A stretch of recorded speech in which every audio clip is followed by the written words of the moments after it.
and Rob McGregor welcome you to a place where all kinds of phenomena flourish. Voices whisper ancient secrets, signs and symbols are abundant. UFOs, ETs, ghosts, and even the dead move about freely. Here we meet authors, researchers, and investigators of the mysterious, the strange, and of the inexplicable anomalies that surround us. Step out of the everyday world and take a journey into the mystical underground.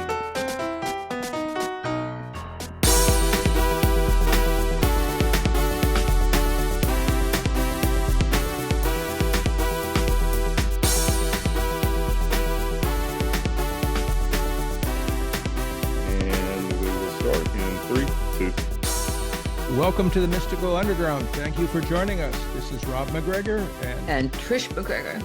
And our producer and tech magician, John Posey.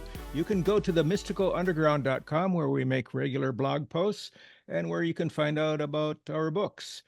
Among them are Phenomena, Harnessing Your Psychic Abilities, The Secrets of Spirit Communication, Sensing the Future, and Aliens in the Backyard. Our latest book is called Mind-Blowing Synchronicities, the Latest Science, Stories, and Research. Trish's latest novel is White Crows. Rob's most recent novel is called Tulpas, a story of mysterious beings created through deep meditation. Our guest today is Selina. Now watch, I'm going to mispronounce your last name. Maitreya. Is that correct? Okay. Excellent. Okay. Who's an author, lecturer, and spiritual teacher, and the creator of Clarion Call, an online conference of spiritual teachers. She's also a founding member of the Manhattan Holistic Chamber of Commerce and a past board member of the Boston Theosophical Society. She lives in Arlington, Massachusetts. Her book, which just came out this month, published by Destiny Books, is called Raise Your Frequency, Transform Your Life, How to Respond with Love to Life's Difficulties. Welcome. Welcome, Selina. Well, it's a pleasure to be here. You guys are very prolific listening to all the titles of your books. I'm going to have to check those. I'm going to have to check those out. Yeah, that's great. yeah. I was making little notes as you were letting us all know about them. I'm looking forward to that. Yeah, well, we've been around doing this a long time. We've been around a long time, so we've had some time to do some writing. I get that writing a book is not an easy thing. Yeah. So let's start with the phrase, change your frequency, change your life. So what is frequency and how is it different from emotions or thoughts? Frequency in my the world that I travel is one of the many manifestations of our life stream. This Selina that's sitting in front of you, I may refer to in the past as me or I, which is a one-dimensional being, but that stopped being my vernacular years ago when I came into the awareness of how multidimensional I was. And so I have a physical body as a dimension, a physical brain as another. I have a personality, which is one aspect. I have a history in this body. And then I have I have an emotional body, a thinking mind, but then I have my frequency fields, my high level frequency of the divine within me and the low level frequency of the ego. And the book, Raise Your Frequency, Transform Your Life, is all about giving us the opportunity to become aware of our multidimensionality, understand we have choice as to which frequency we choose to be in, and then delivers practices to be able to achieve that. So our frequencies, Rob, in the world that the book describes, are the energies that travel within us, that we have the choice to choose at any given moment. Well, what's the difference between the egoic mind and the intuitive body? Very much very different frequencies. It's like saying, what's the difference between being sick and well, or going upstairs and downstairs? That's kind of what I figured. Right? So the egoic frequency, the low frequency, is the frequency of pain. It's the experience of the difficulties. The high frequency is the soul level that came into this body to perfect and to have different experiences that it can't have in oneness, because there is no anything in oneness. Oneness is a field where there is no anything, so there is everything. And it can't, there's no form. So it comes into a being to make shifts and changes. And that high frequency that comes into our being is the intuitive body. So they're polar opposite fields. And you know, the world, the earth, is held in its axis by paradoxical forces. And I like to say there's nothing more paradoxical than being very high frequency energy in a very dense form. Is this difficult for you moving through your life? I mean, day to day? No. Is what difficult? Just I mean, sometimes you do need the ego to move and make decisions. Absolutely correct. I could not agree with you more. And I've never been a teacher and never will be a teacher who says lose your ego. Not at all. Because the ego is there to serve a purpose. Our emotions are there for a purpose. Our thinking mind is there for a purpose. The difference, Trish, is that we're conditioned to believe that we are our pain or we are our brain. So it's either we are our emotions or we are our thinking mind. And what I've been taught by Source and what I know to be true in my experience and that of my students is that the intuitive body was always meant to be our guidance. And when we actually make that shift, which is what the book teaches us how to do, then the emotional body becomes the alert system, which is always what it was meant to be. The ego becomes the fight or flight emergency system, and the thinking mind works out the specifics in the third dimensional world that the intuitive body has guided us to take. So we make a complete shift. So I guess the big question is, and this is, I guess, what the whole book is about, is how do we move from low-level energy to high-frequency vibrations? Yeah, it's a great question. There's processes for that.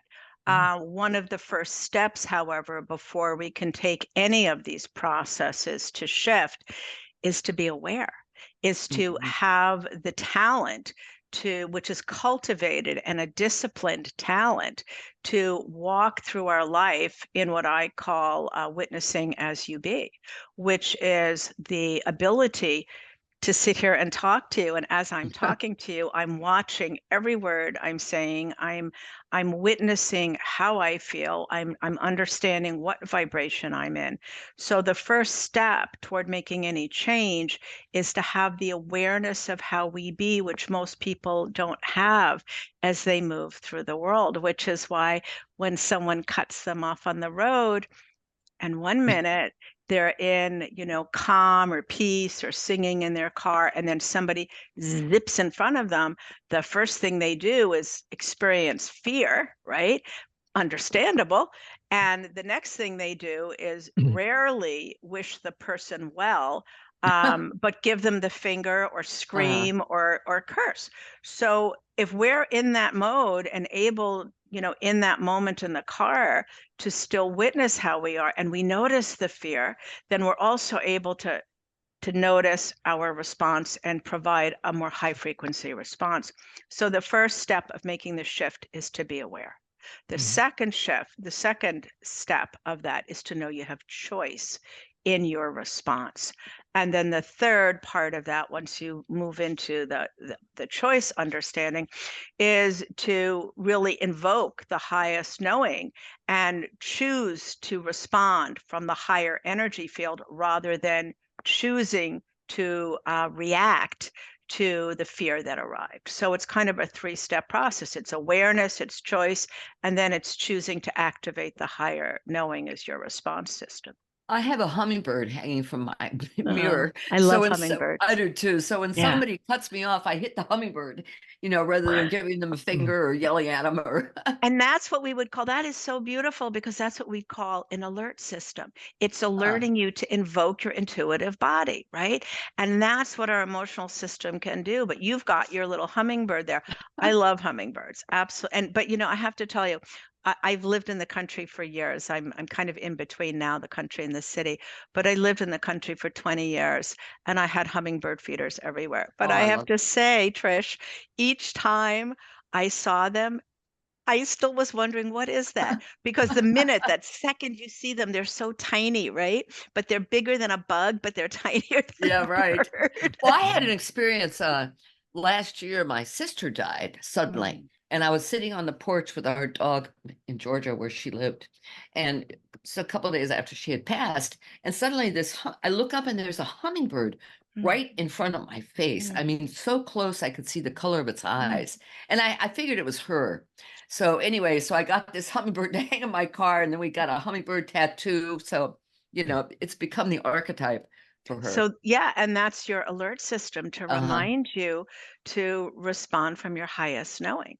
It's beautiful. Interesting. Yeah. So what led you to writing a book?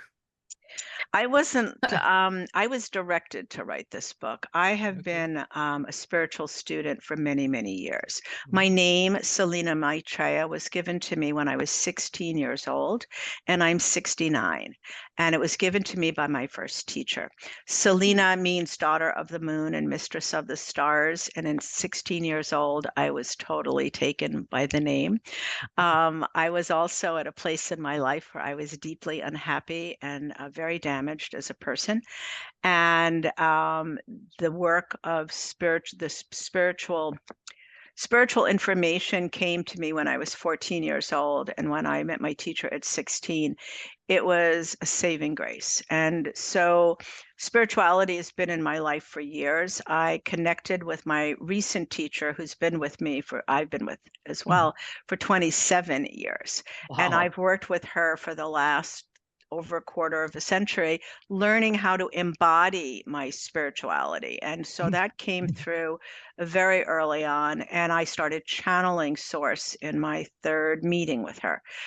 So I worked very hard in the last 25, 26, 27 years to embody spiritual practices and to live in very high integrity so I could continue to channel. In 2013, I left my home. I had raised my boys as a single mom for 15 years, and I wanted to be a teacher very badly. And I had a consulting business that kept my boys alive. So, and Spirit had always told me that when because I was financially responsible for them, and when my boys were older, I'd be able to be a teacher. So in 2013, it was time to sell the ancestral house. And my boys were with the women they're now married to and off on their own. And my work had been done, that part. And so I was going to New York to live, and a woman hit my car 2 days before closing on my house. And what should have been the most glorious time in my life, because it was the first day of the rest of my life, I sustained a traumatic brain injury. And that went on for about 4 or 5 years, very badly. And it was in the first year of that recovery that Spirit said to me, "We've got a book for you, and you're going to be writing a book." And I was like, I don't think so. I couldn't even take a shower at that point. It was very, very difficult. Wow. So I ended up recording in my phone for 4 years their messages. And then when my brain healed enough to type in my 5th year, I started to write. I had written, and I've been published twice before in other areas. But in my 7th year, I started to write, and that's when it all happened. So Spirit gave me a book that teaches people how to respond to difficulty from love during the most difficult time of my life. Wow. How did you respond with love from that kind of injury? Well, it was the most extraordinary experience of my life. I was in a place when I raised my kids. I had a consulting business for photographers. I had worked with photographers for 35 years. I was the first consultant in the country. I had written 2 books on the topic, lectured over 100 times all over the country. Photographers work with light. Isn't that incredible? Yeah. And so I just love all that. Anyway, I had worked very, very hard to set myself up very well and to keep my kids going. And I had a deep spiritual life. When this happened, when the actual car event happened, and it was an event, not an accident, and words carry vibration. So I'm very specific about the words I use. So when this event happened, Trish and Rob, I was immediately knocked out on impact. And my experience was one that I can't really discuss because there are no words, but I've come to know that I was taken to oneness. And I was taken to a place where I didn't exist and nothing existed. And while there are no words to describe it, it was the most incredible experience. And I had access to that for the next 5 years while my brain Oh, was injured by just closing my eyes. I didn't have to breathe into it. I didn't have to go to meditation. It was right there. And so because the physical world was so difficult, I spent the majority of my time in oneness. And Spirit told me in the car that I would leave the car without a broken bone or a bruise, but that they were taking me out of the physical world in the way that I knew it to be, so they could reorganize and restructure all of my energy fields so that I could be the teacher I had long prayed to be. And that they were going to take care of everything, and all I needed to do was surrender. And I didn't know what that meant at that point, right? I was headed to New York. I had a certain amount of money in the bank. I had my consulting business. I had contracts to take care of. And then the next thing I knew, I couldn't do any of that. So I basically had an hour or two a day for the first 5 years where I could talk to people. And Spirit came in and they took care of everything. So while life was very hard, I couldn't go to restaurants, I couldn't go to theater, all the things you do in New York. New York is not the place you want to be with a brain injury. But I put my attention on gratitude, and I had an incredibly rich spiritual life at that point, the deepest that I had ever had. Well, so you were in New York then? Yeah, I was living in New York. I lived in New York. Spirit moved me 8 times. Yeah, 8 times in 10 years. And each place they moved me was perfect for my healing and then perfect for the book. Yeah, so I was in New York for the first 5 years. So a lot of people, when they have near-death experiences and going out of their body and in contact with spirit beings, don't want to go back. Did you have that sensation at all? Every time I meditate, I don't want to come back. And it's seriously. And it's not because the world is not a good place. I have a very rich life. I have 2 sons that I love. I have 2 granddaughters. I have students. My book is reaching a lot of people, and I'm doing wonderful podcasts. I'm heading out on a book tour. I live in a beautiful place. I have wonderful people that I love and that love me. So I have a very deep and rich life, but I never want to come out of meditation. And when I was in the car, I didn't see her coming. I had an Audi convertible, and I mentioned that because she had a van, and she hit me at 70 miles an hour in the door, the driver door of my convertible, which at the light where I had been sitting, this was a street I'd been on millions of times in the last 20 years. I was very close to my home. So in the car, while I'm waiting at the traffic light, the top was down and a cloud came over, and I thought, oh, I should put the top up. So I put the top up, and 2 seconds later, the light turned green and I moved into the intersection. So I'm moving this way, she's coming this way.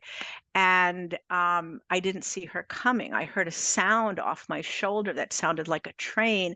And when I went to look, I saw a woman's face in a car. Wow. So she must have been close. But all I could think of is, and the car then filled with the most tremendous light, like so blinding. Wow. And I thought, I'm dying. Thank you so much. I've had an extraordinary life. Thank you, thank you, thank you. Those were my last thoughts. So did I want to come back? Probably not. But not because life wasn't good, but because what I experienced as I entered oneness was beyond. And as I say, I don't even try to talk about the experience, because I think words, descriptive words, weaken the vibration of what I experienced.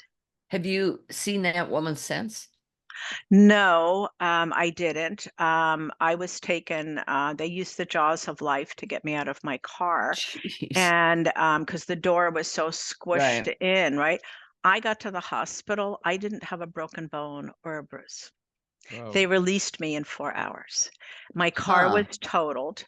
I spoke to the state trooper. I lived in a very tiny town in the midst of horse country and apple orchards. And so it took a week to speak to somebody. I didn't know if I caused the accident because I was so foggy afterwards. And I thought I hadn't because I remembered being, at a red light. So it took a week or two to speak to a state trooper who asked me, who said, Selina, do you remember turning the car at all? And I did. When I came back into my body, the first thing I heard was spirit saying, turn to the right. And I don't know how I did this. I don't know where my hands were. I mean, I was so out of it, but I felt the experience of the wheel turning. And I asked her, why are you asking me that question? And she said, because after you were hit, which impacted your car, you were spun around several times, according to the witnesses, because they have cameras and stuff, right? And witnesses. And then you were headed to a pole.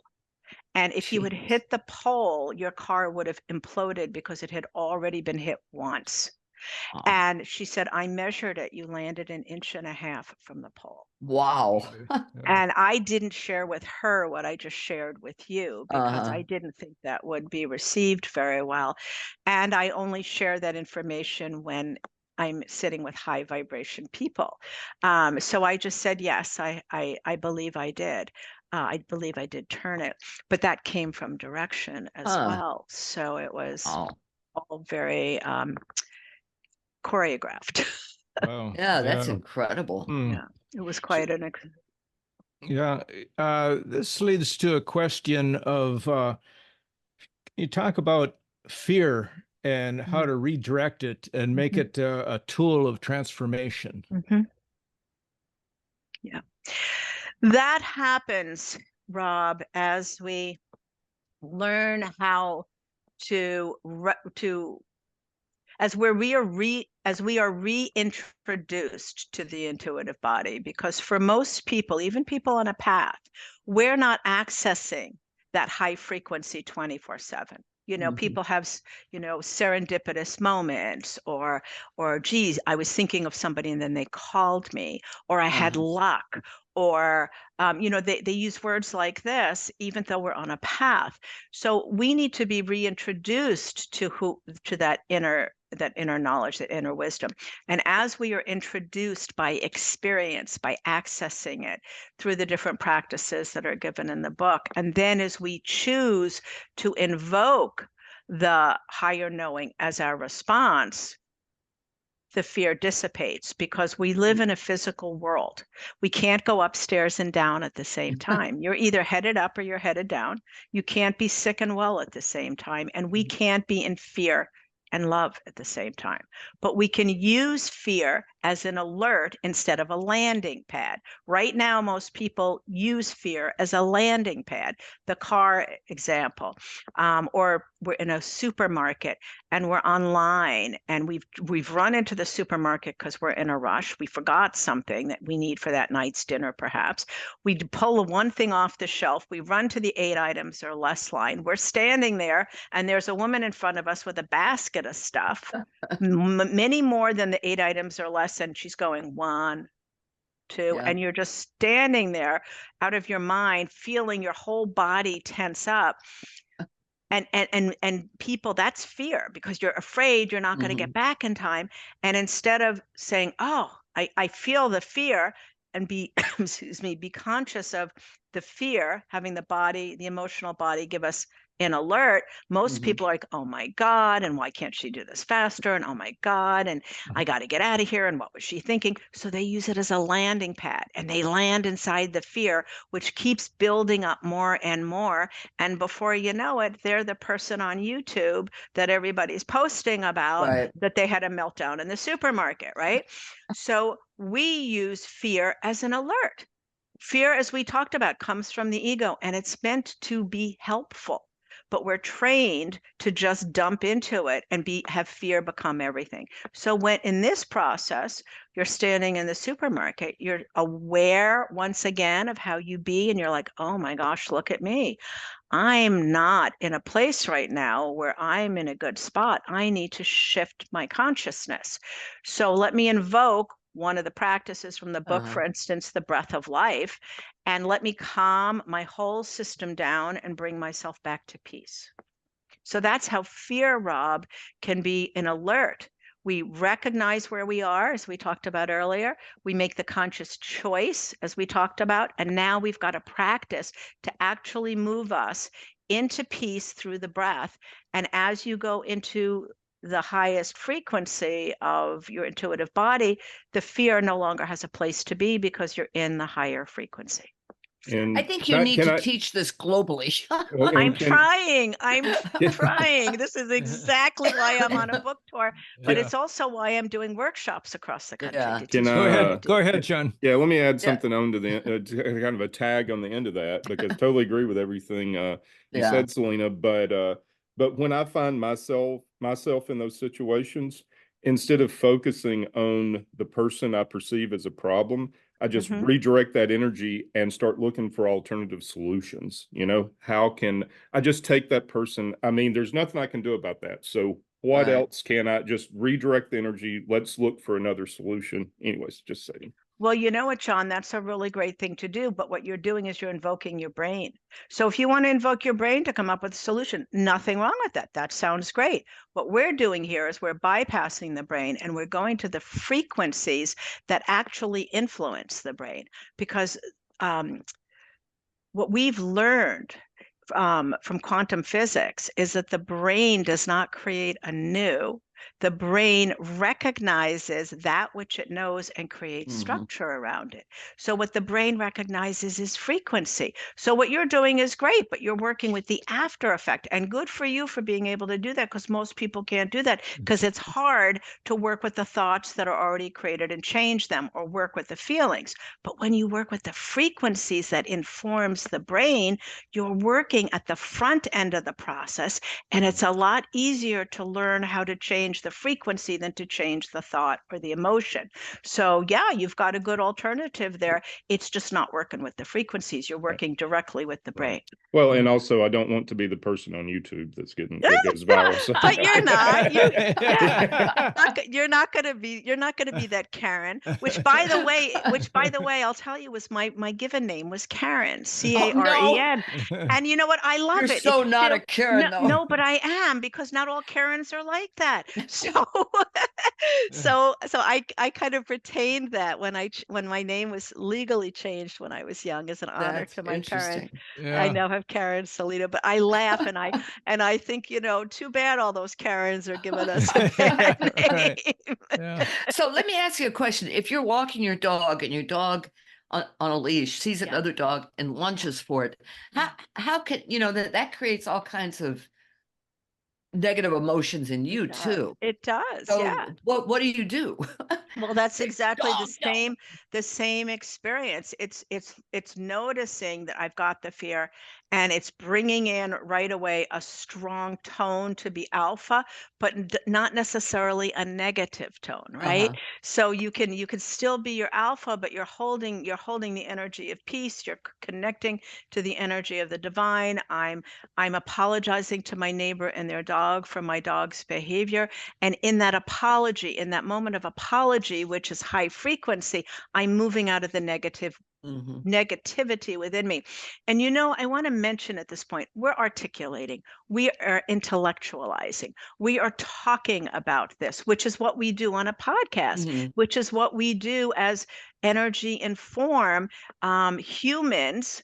When we learn anything, we do learn through our brain. And then once we take it from our brain, it becomes our experience when we use it. So I just want to share with everyone who might be saying, yeah, that sounds good, but let's see what happens in real life, because that's a very real statement. And so I want to share with everybody that what we're talking about, when I say when you go into that apology, you are already in the vibration of high frequency. You've moved out of the fear of that moment.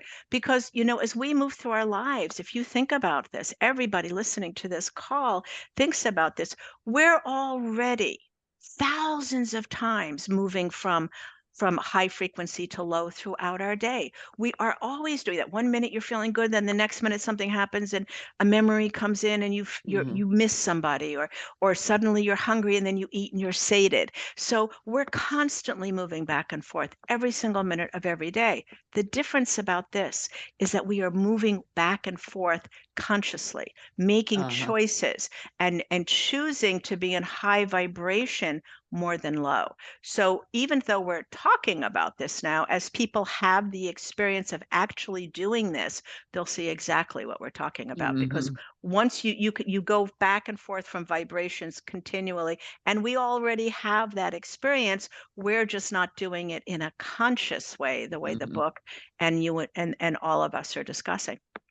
So what about fear in a broader sense, rather than not just a single incident, such as fear of change, fear from living a stagnant life, wanting to start a new career or get out of a bad relationship, but the fear of what's going to happen to me if I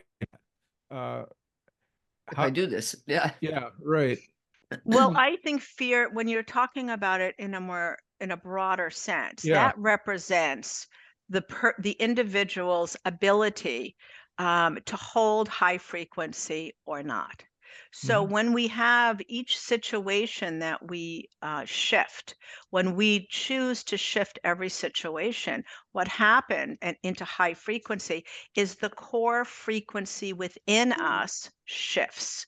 So each time, if you're actively engaged in this work and you're going through your life and you've got lots of options throughout the day, and more so ever than ever before, it seems, to encounter chaos, you've got lots of opportunities to shift your frequency. The more you shift your frequency, the more you are contributing to the frequency, your personal vibration.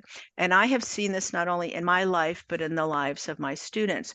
So that things over time in doing this work, people and situations that bothered you, that irritated you before, don't even show up on your radar over time. So if you're somebody where you are looking to make a job change and you don't have a personal vibration that's very high, you live in regret, you live in judgment, you live in criticism, it's going to be very difficult for you. And this work is not necessarily at that point going to serve you in terms of that particular time in your life, because you have so much you have to learn and shift. But if you're a person who's already been on a path of spiritual understanding or consciousness raising, and your vibration has already been raised somewhat, the practices in this book, which can be used for a long-term or a broader shift as much as they can in the midst of anything happening in the day. So the book is actually for anybody, for sure, but it's written for people on a path. It's written for people who've gone to the workshops, who've read the books, but who now want to learn how to embody the practices and the energy of living in high frequency. And they're really wanting to get rid of the gossiping. They're wanting to get rid of the negativity. They're wanting to get rid of the polarity over political beliefs. And they just really want to live their practices and have a high vibrational life. This is very interesting, Rob, what she's saying, because our daughter was living in Orlando. She was a dog watcher and artist doing writing, and she decided she wanted to work with whales. So she drove across the country with her dog to Washington State, and she had a renter for her house. And after a month, the renter said, "I can't pay the rent." So Megan immediately sat down. She said, "Okay, I need to," she didn't say raise my vibration, but that's what she was doing. And she goes, "It's going to turn out, it's going to be fine. I'm going to find another renter." And sure enough, within a couple of days, she had a new renter. Yeah. So what you're saying does work. Yeah. you know. Yeah, it definitely does. And in the book, there are stories. Each chapter was created. Uh-huh. I didn't sit down and think about this. This was given to me by source. My life since the car event is completely directed 24/7. And people say, oh, does that mean you've turned your life over to source? Absolutely. It wasn't even a question. So in the book, the chapters are created where it's very consecutive. I was just reading an Amazon review, and the person who read the book got it because it's a workbook. It's meant to be used. So each chapter is a teaching, and that's what the review had said, that each chapter builds upon the next, which it does. But there's a teaching on a specific part of how to do exactly what you're asking. How do we make this shift? And then there are practices specific to that teaching and that shift. And then there's a story from a student I've had or someone I've worked with or known that gives an example of exactly what that's talking about, like your daughter. I have a man who was not a student, but someone I met through the world of photography.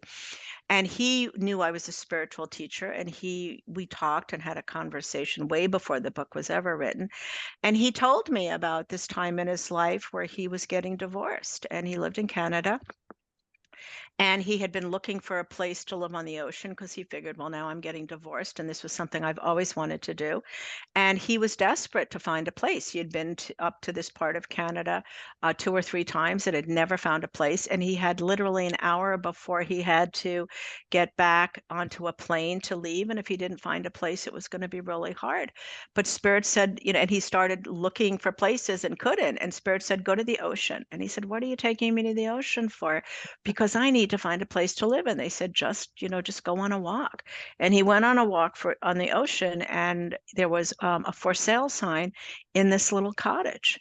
And he peeked inside the window, and it was the perfect spot for him. So he immediately called the landlord, who said, I'm sorry, but that place is rented. And he was like, oh my goodness. And instead of going to concern, he invoked Spirit. As he's talking to the man, he's becoming conscious of invoking Spirit. And the gentleman said, but I have another place. And I think that place is even more perfect. And that's where he ended up living. Now, if he hadn't listened to Spirit and just kept forcing the issue of looking in the paper for places, or he hadn't followed his eye to the sign, or when the man said, this place was taken, and he got angry and hung up, he wouldn't have heard the man say, but I have another place for you.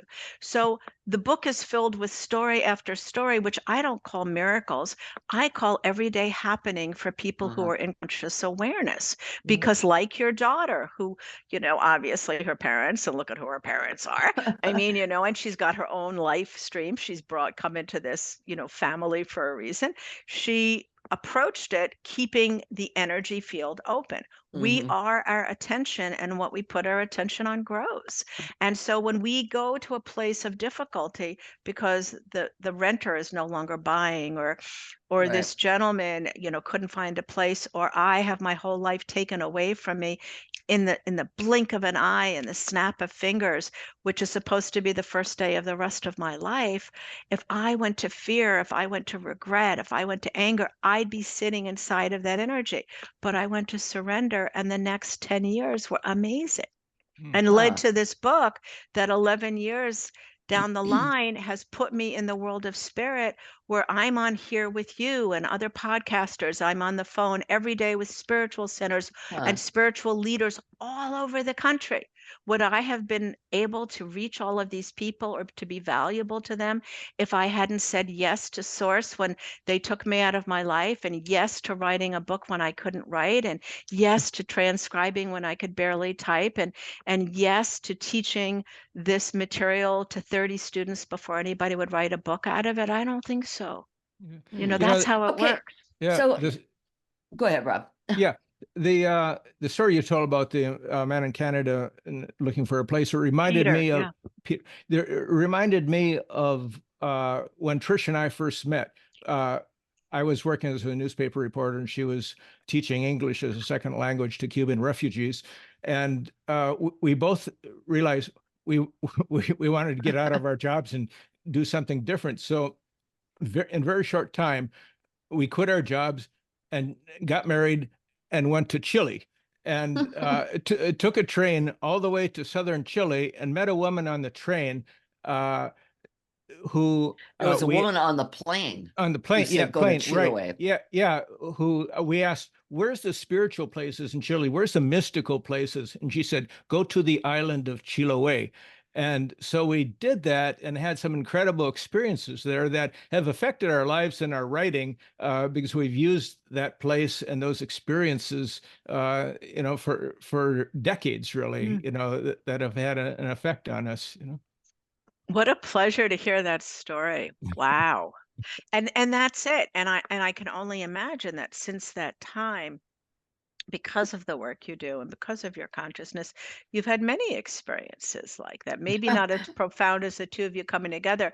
I was when I was listening to you, Spirit talks to me continuously. It's an ongoing dialogue. And when I was listening to you, they came through and they said, how fascinating that the two of you were brought together through language, that you were a writer and you were a teacher of language, and how the language, which they say was experienced in the third dimensional world through the written word and the spoken word, was a vibration that brought you together. So it's kind of interesting. Yeah, I just love That's that. fascinating. Mm. Also, let me ask you, I have a question now.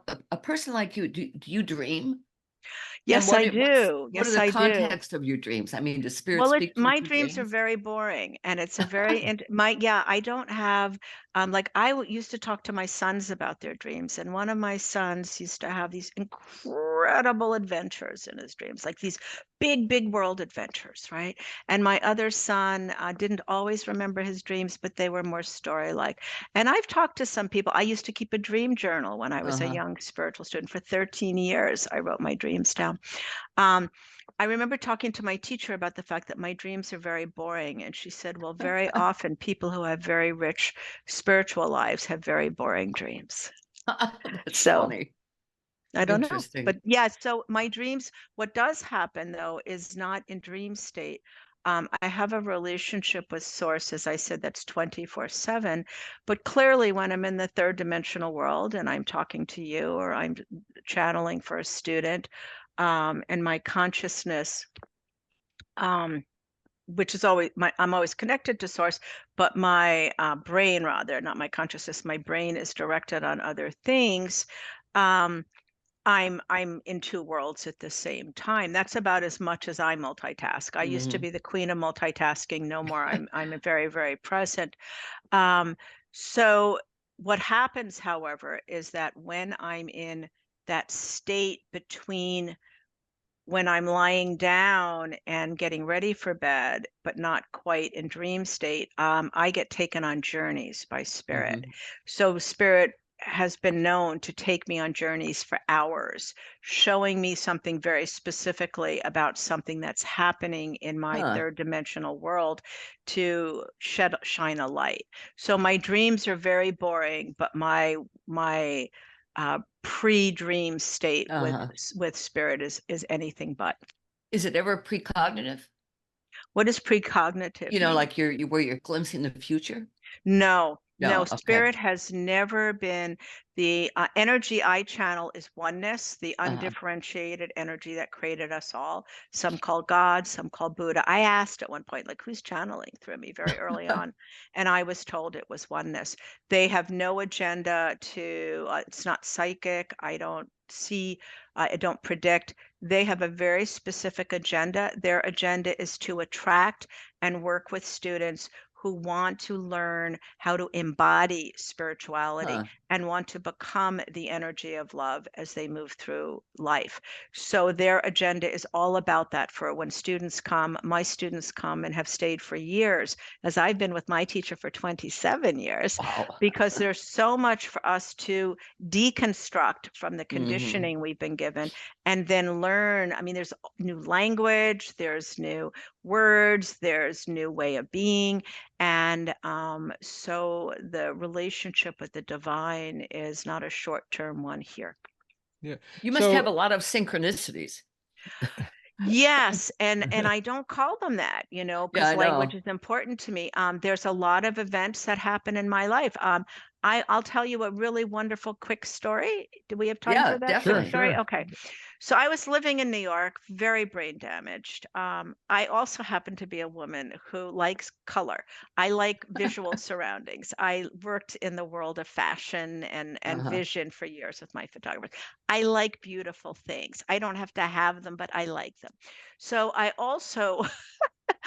also a very vain woman. That is one of my third dimension. I like my hair being colored. I like my nails being done when I travel, right? So I'm living in New York. I lost the ability to make money. I had a certain amount of money saved. I went through it very quickly. I ended up claiming bankruptcy. I had to watch every penny that I earned at that point, every penny that I spent. And so when I moved to New York, a friend of mine turned me on to a woman who was very kind. And because I couldn't go out for a long time easily, couldn't take trains, couldn't go into buses, couldn't do all that, she had a woman she knew come and take care of my hair for me because I'm a redhead. I'm actually a gray person, but I'm a redhead.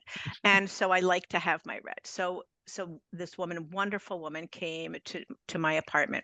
She got a job taking care of Idina Menzel, who is a big Broadway star, and taking care of the hair for all the people on Broadway in this particular play, if when that happened. And so she couldn't take care of me anymore. And she introduced me to a beautiful woman named Simone, who worked at a hair salon on the Upper East Side of New York, where haircuts and color cost about $400 each time you went in there, which was way beyond my pay grade at that point. Uh-huh. So Simone knew that, and she charged me a fraction of that. And every time I went there, I would give her a teaching. Spirit just came through and taught. Well, these teachings were very profound for her. One day I'm sitting there with my hair waiting to be colored, and another hairdresser came over who I had never talked to, who started talking at me, which means I had not a word in edgewise. She came to tell me her spiritual awakening, and it happened at an inn in Woodstock, New York, where the festival didn't really Uh-huh. happen, but everybody thinks it happened. And I had been asking Spirit to take me out of New York because I was overwhelmed and I missed nature. So she's telling me all about this. I'm just listening to her because I knew that Spirit had put her in my path because it wasn't a conversation. I was supposed to be listening to her. Uh-huh. So at the end of it, she turns and she says very directly, "You need to go there." Well, I've never been to Woodstock. Wow. It was like 3 hours north of where I was living. I had no money, but I knew that this was direction. So when the event was over, I went home. I looked up Woodstock, New York. I looked up this inn. I made an appointment to stay there 2 months down when it was less expensive. Long and the short of it is 2 months comes and goes. The night before, I look at my calendar. Oh, I'm supposed to be in Woodstock tomorrow. Didn't have a bus ticket, hadn't checked it out. I just had this reservation. So I get a bus ticket. I go to Woodstock. As soon as I get off the bus, Spirit says, "This is your new home." And I Wow. know Spirit, so I tuck it in my front pocket and I go about having a wonderful weekend. I go to the inn. I stayed at the same inn where she had her spiritual awakening. It was right on the Sawkill River. There were two what do you call those things? I still forget words sometimes. A hammock. It had two hammocks, one on the river and one by the garbage. And I kept going over to the river, and Spirit kept saying, "No, go to the one by the garbage." And I was like, "I want to go to go to the one by the garbage." So I listened, and I'm on the one by the garbage. I was there for 3 days, each time hammock by the garbage. And I'm looking up on the hill because I don't want to be looking at the garbage. So I start looking up on the hill where there are two houses and there are beautiful woods. And I go through town and I have this incredible experience for 3 days. I'm on the way home and I meet a woman who needs a healing, and she sits next to me on the bus. So I give her a healing for her cancer the whole way home. And she sent me some links and she said, "If you really want to live in Woodstock, you got to find a place." So I look at the links right away. There's two houses. One is a little above my budget, and Spirit says, "Call." No picture, no anything. And so I call, and first thing the man says is, "Well, why Woodstock?" And I said, "Well, you're going to think I'm a little crazy," but I told him this story, and I told him about my brain injury and how, his rent is a little expensive for me with everything. He said, "Why don't you get on a bus and come back this week and look at the house?" Wow. He said, "By the way," he said, "what inn did you stay at?" And I told him, he said, I own that inn. And the Oh, house that you jeez. were looking at when the house I'm talking about is one of those two houses that That's you a were looking great at. So you story. really need to come back. So I did. So I got on a bus the next day, 2 days later, actually, 2 days later, and I met him, and he was a lovely man. It was a gorgeous house, and he bent over backwards to get me in that house. Huh. His wife, it turned out, was my favorite author, and she started Omega, which is the spiritual Oh, center in New wow. York. So Incredible. I immediately moved to Woodstock. I had just signed my lease for the next year 3 days before. I found a Sikh I attracted a Sikh to take over my apartment and my lease. I moved to Woodstock within a month, and I lived Mm. there for the next 2.5 years. And it was in Jeez. Woodstock that I found the editor for my book. Huh. So Nice. Incredible. that's one of the many experiences I've had of being guided, because when you get guided, that's what happens. It's a big ask, and it's a big give. Uh-huh. Yeah. Wow. So I'm Can sorry it was a little longer of a No, story. that's a That's okay. That's great okay. Yeah. story. and Wonderful. disembodied Yeah. voice of John again, but Hey, John. hey. So Are you that pretty picture on the top of the screen? That's him. I have to go back to I mean, that's an awesome story, but I need to go back to the very beginning because your stylist was styling whose hair at the Oh, time? well, the JT Franchuk, who was my stylist, was ended up leaving me for Idina Menzel, who was a Which Broadway star. was Yes. was that Wicked? Was that No, during Wicked days? Okay. no, it was during the If When days after Okay. Wicked. Okay. Yeah, All right. after Wicked. Gotcha. Yeah, she was in a play called If When, and Okay. that's when she worked with Idina. Yeah, so anyway, but Or were you a Broadway aficionado? well, not an Ah, aficionado, but a fan, and music guy. that piqued my interest. So yeah, yes. but small detail, but awesome story. So, anyways, all right. Yeah. But and I share that not to be a gee whiz girl at all, because for me at the time, it all happens as it happens, and you don't know what the next step is going to be. Like when I got off the bus and Spirit said, "This is your new home," I tucked it in my front pocket. But I did, as I was going along, like I met a waitress and she told me she had an apartment. So I made an appointment to see it, but it fell through because she and her boyfriend wanted to stay in bed and they didn't want to show me the apartment. And I said, okay, no problem. If I come back up, that wasn't my apartment. So you just kind of go with the flow of all of the things that happen, just knowing that if this is supposed to be my home, Spirit's going to make it happen. This story is fascinating because last night I woke up about 3 o'clock and I had this image of trying to drive across the country because we'd like to go to Washington State for a year to try it out. Yeah. With 3 cats and a dog. And I thought, oh no, this is how do I do this? So how does Spirit speak to animals and say, okay, relax now. Be cool with this ride? Well, the thing is it's your energy, and you know that Yeah. with your animals. In life in general, I've had a couple of cats in my life, but mostly dogs. Uh-huh. And my dog Rosie, who we had for 14 years, a beautiful golden lab, she was always picking up on the vibration around her. I mean, they are so sentient, Yeah, they right? are. Horses, cats, dogs. So it's really your energy. How the more you are in alignment with what your decisions, the more you are in alignment with each other as you go through this process, the more you're in alignment with the highest knowing within you, the finer your animals will be. Okay, good. But I think that's the clearest direction that I know of. I think so And I too. see that to be true over and over, right? I'm watching this show. You're going to think I'm so silly. I'm very specific about the books I read and the shows I watch because I'm very tuned to vibration. So I found this program on Netflix called Heartland, and I think it was made back in 2006.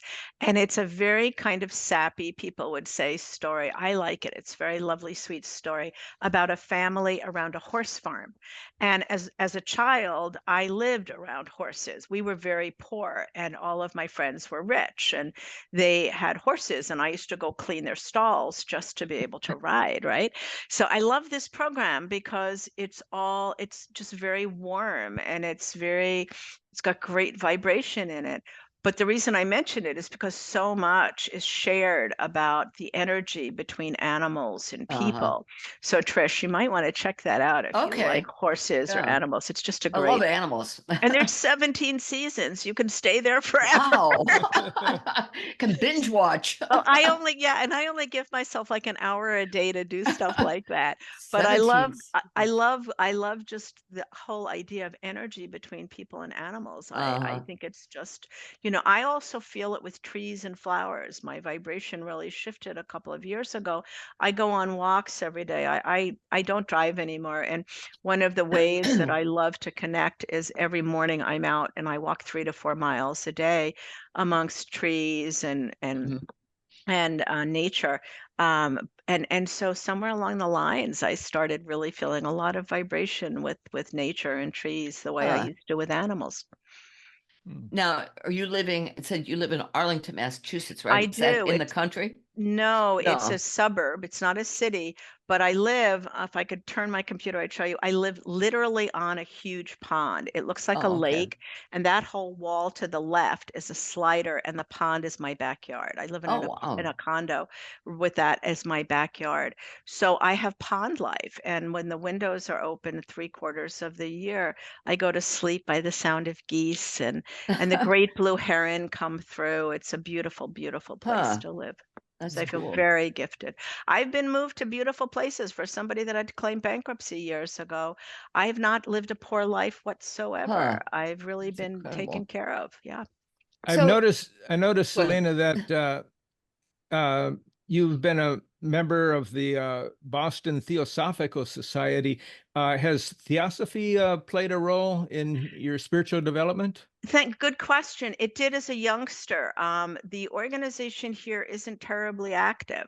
I was on the board before my car event. I was introduced to the board through a common friend that I had met, and she brought me on to see if we could do some new things here. When I came to theosophy, the theosophical teachings, when I was 14 years old, crazy enough. Wow. Madame Blavatsky was the first teacher. I've got another great story about that. But Madame Blavatsky was the first teacher. I read The Secret Doctrine, didn't understand a thing I wrote. Like I will say, didn't understand. Then I took on the Egyptian Book of the Dead. Didn't understand that. Nothing. Didn't understand any of it. Duty. Well, I didn't understand it, but what drew me was the vibration, and I didn't know enough then to know it was the frequency that drew me in. So I loved what I understood about the whole idea of the theosophical teachings being encompassing all teachings and being, so directed toward how energy was used. When I worked with the organization here, they were in a time period where they didn't really want to do a whole lot. So my time there was actually fairly short-lived because I was taken to New York just about a year after I joined them. But the beliefs are something that really is helpful for me. But I don't feel defined or confined by any belief system. The only belief I believe in is oneness, which for me was defined years ago when I studied the teachings of Maitreya, who was a disembodied master, whose teachings were very simple. We're here not to compete with each other, but we're here to contribute and to share. We're here to help one another versus to compete with one another. And that's the basis of everything I think that I do. Were you raised? Just one more question, Trish. Okay. Were you raised in a religious practice? I wasn't raised in a heavily religious background. My culture is Jewish. My mother was my Hebrew school teacher. I was brought up on the eastern tip of Long Island in New York, out in farm country back then. My parents were divorced when I was quite young. Both my parents were Jewish. So we had a rich cultural heritage. But my mom became an atheist when I was 11. So she went from being my Hebrew school history teacher to there's no God. And so that was how I was raised. My grandparents were not deeply religious, but deeply culturally connected. They had come from Eastern Europe. My grandparents spoke Yiddish. It was a very warm, loving background. There, because of where we lived on the eastern tip of Long Island, there were so few Jewish people that maybe there were 20 members of our temple, and our temple was a Jeez. house. It was just somebody's home. Huh. It was a house actually that had been purchased to be a temple, but there was no temple per se.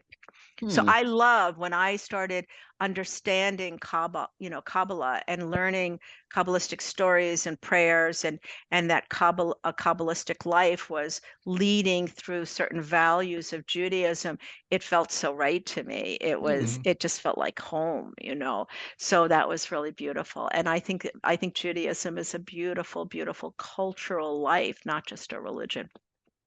Now, when you talk about spirit speaking to you, how does somebody else nurture that within themselves? Well, You just that's invite it in, or it's a very, very good question that I'm not sure I have the answer to in regards to who is chosen or why we say yes to source. But I believe that once we're given an opportunity to walk the path in an embodied way, we can't. I don't know of any other teacher that speaks to source in any way, shape, or form that hasn't embodied the energy already. Like, we live in the third dimensional world. Source lives in other dimensions. Source comes into us to express and to shift, but source energy is in other dimensions. So we need to embody those dimensions here in the third dimensional world, be them, not just be in a part of our spiritual progress. As a student, we're in different there's a different maturity as we learn things. You come to spirit maybe through yoga these days, or through meditation, or through reading a book, or going to a workshop with a friend, and you're introduced to a new way of being, a whole other way of living life. And if it catches you, and it's meant to catch you, and you start to read about it. So most people read books, and then they listen to podcasts like yours, and they learn a lot. And then maybe they go to workshops, and then maybe somewhere, as their spiritual maturity continues, they feel the need for a teacher. And then maybe through the working with a teacher, they start to literally embody the work. They become what they have been reading about, studying about, and talking to their friends about. And when you start to embody the work, that's when you build a different relationship with source. And as you embody the work, I think there comes a time, Rob, Trish, and John, when you open up enough and your vibration is raised enough for you to listen to the voice that is always talking to you. Because I believe that all of us are guided, but we haven't raised our frequencies yet to be able to hear. It's kind of like, we're told that animals hear at a different vibration, and so they hear things we don't. They see color differently than we do.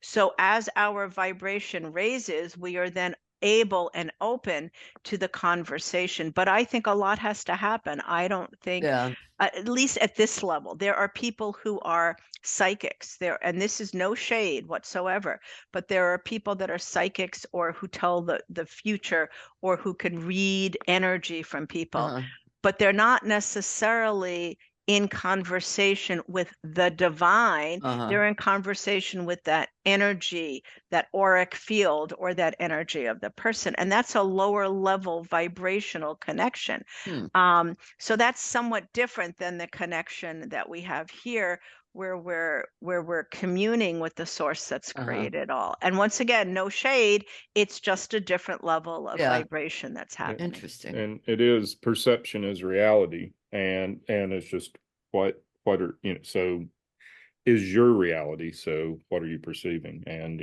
you can perceive things. I mean, everybody does not have the same insight, or And my teacher would say, John, and I love this, I'd be curious to see what your thoughts are about this. She has said, and I put this on one of my business cards because I love it so much. Reality is only our reality when we accept it as our reality. That's Right. a great quote. Right? Yeah, Right, John? true. It's very true. Yeah. So, one of the things that when you talk to people who are not really on a spiritual path and you say you need to meditate, a lot of people, that makes them very frustrated because they say, I can't stop my mind. I'm just thinking all the time. And so they try it a couple of times and give up. But I think mindfulness, where you're more aware of your thinking and watching what you're doing, and visualization, where you create images of what you want to perceive, are two ways of leading to the meditative state. Would you agree with that? Well, you bring up a good point. You bring up a couple of good points. First of all, it took me years to meditate. I have a very active brain. I have a very big brain. I had a very big ego. I still have a very big ego. I just choose not to have it be my directional tool. I never ask people to start with meditation for that very reason. Right. We don't, because meditation is a beautiful way to access the divine. Prayer is a beautiful way to access the divine. But we're not. But being able to access the divine through our frequencies doesn't require meditation or prayer. So there is a practice in the book called the breath of life, which is the easiest and most incredible practice that Spirit has given me to share with people. It's actually the reason that the book is being printed. The acquisitions editor at Inner Traditions, which is the parent company of the Destiny book imprint, when I spoke with him about the book, it had been introduced by someone I knew in New York years ago. A woman I knew in New York had a relationship with them, and she asked to introduce the book. And I said yes. And John and I had a great conversation. And then when he called back a couple of days later and said that he wanted to take the book, he was keenly interested. He said, I need to tell you, Selina, I have been a Buddhist for 30 years, and I've worked at this publishing company for as long as they've been around. He said, I have monkey mind. I can't get rid of it. He said, I did your breath of life. It was gone. And I knew I needed to get this book out there. So what I would share with you is I love to meditate. I love to pray. But the book is not predicated, and the work is not predicated on whether people are active or successful meditators or prayers. Anybody can learn how to develop a relationship with the divine within them.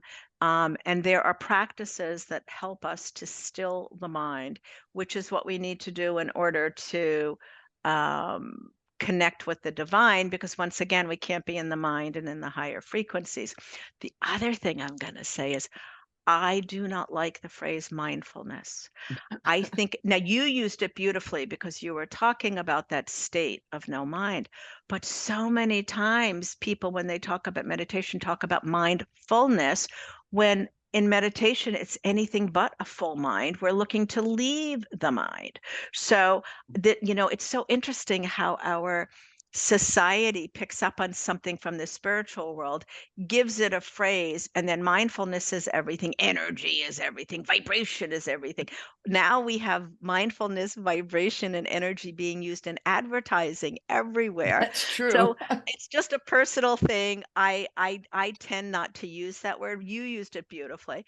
But I tend to just really want to focus not on what we're leaving behind, but what we're moving to. So I focus on the frequencies a lot. Yeah. Nice. Where can people, if they want to sign up for your classes, where would they do that? Well, they're more than welcome to send me if you're interested in working with me one-on-one and seeing what it's like to have a spiritual teacher and what this particular teacher and this body of work is about. I would direct them to my website at Practical Spirituality with Selina, SELINA.com. Send me an email, Selina at Selina Maitreya, MAITREYA.com. And we'll set up a free info call, which is an hour on Zoom or phone, up to an hour, to talk about your path and what this work is.